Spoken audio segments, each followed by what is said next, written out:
Chapter 37, A Chicken, a Wolf, and a Problem. Because it's Fantastico Friday, Mr. Daniels has planned a puzzle for us to solve. He draws some squiggly lines from top to bottom on the board and tells us it's a river. Then he proves he is the worst artist ever by drawing a chicken, a wolf, and a bag of grain on one side of the water. Mr. Daniels, did you draw that with your eyes closed? Oliver yells. No offense, but that's terrible. He laughs. I'm not offended, Oliver. I have eyes to see it. Then he looks at me. We are not all wired to be gifted artists. Then he adds a little boat, which looks a lot like a banana, on the bank of the river. Okay, he says, here is your problem to solve. You need to get all three of these items across the river, but you can only take one item at a time in the boat.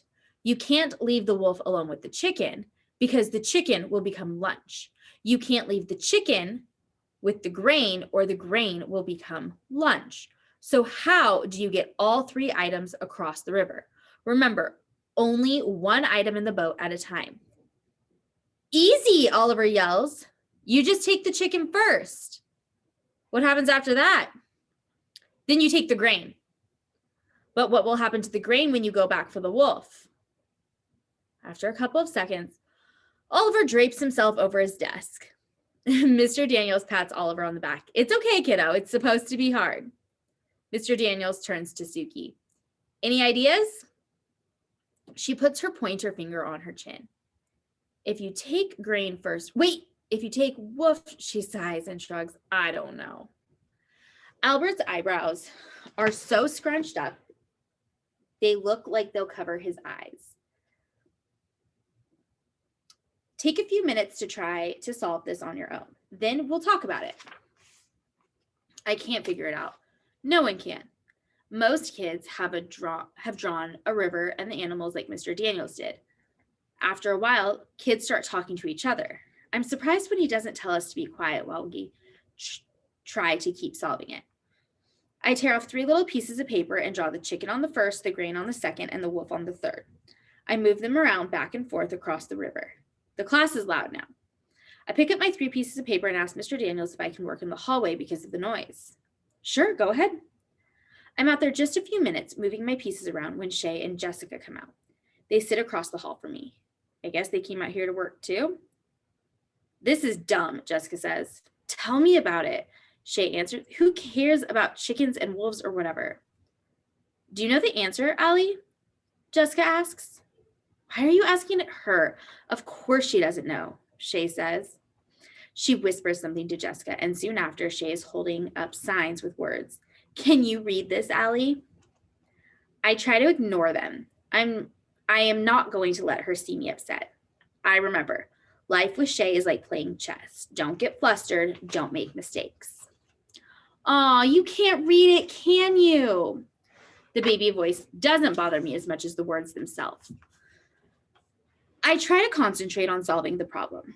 Shay moves closer to me. You are so stupid, Allie. You know, Mr. Daniels is only nice to you because he feels sorry for you. Come on, Shay, let's go back inside, Jessica squeaks. Don't come on me, Shay snaps. Whose side are you on? I'm on yours, Jessica says. But it isn't the sound of loyalty, it's the sound of fear. I stand up to go into the classroom and go into the corner behind Mr. Daniels' desk. It's hard for me to push the sound of Shay's voice out of my head, but I remind myself that just because someone says it doesn't make it true. I concentrate on the 3 pieces of paper, the chicken, the wolf, and the grain. I move the pieces of paper around on the floor. It takes me a while, but I realize that you need to take more than 3 chips. You need to take the chicken, then the grain, or you need to take the chicken and then the grain, but then take the chicken back with you and leave it while you take the wolf. Then you leave the wolf with the grain and go back for the chicken. I leap up. I got it! Keisha and Albert are surprised. So am I. Mr. Daniels comes over and I whisper the answer in his ear. Impressive work, Allie. He says I can go around and help others for the last remaining minutes. Allie, Max says in a loud whisper, what's the answer? Come tell us how you did it. By now, Shay and Jessica have come back in and they see me helping Max. When I swing by her, Shay says in a low voice, "You're still a loser, Allie, a total and complete loser." But Jessica smiles a bit at me. Mr. Daniels calls us back to our seats. Okay, that was a two-part assignment. The first was to solve the puzzle. The second was to see who would stick with it, who would work on it and work on it until it was solved. Congratulations to the few of you that did.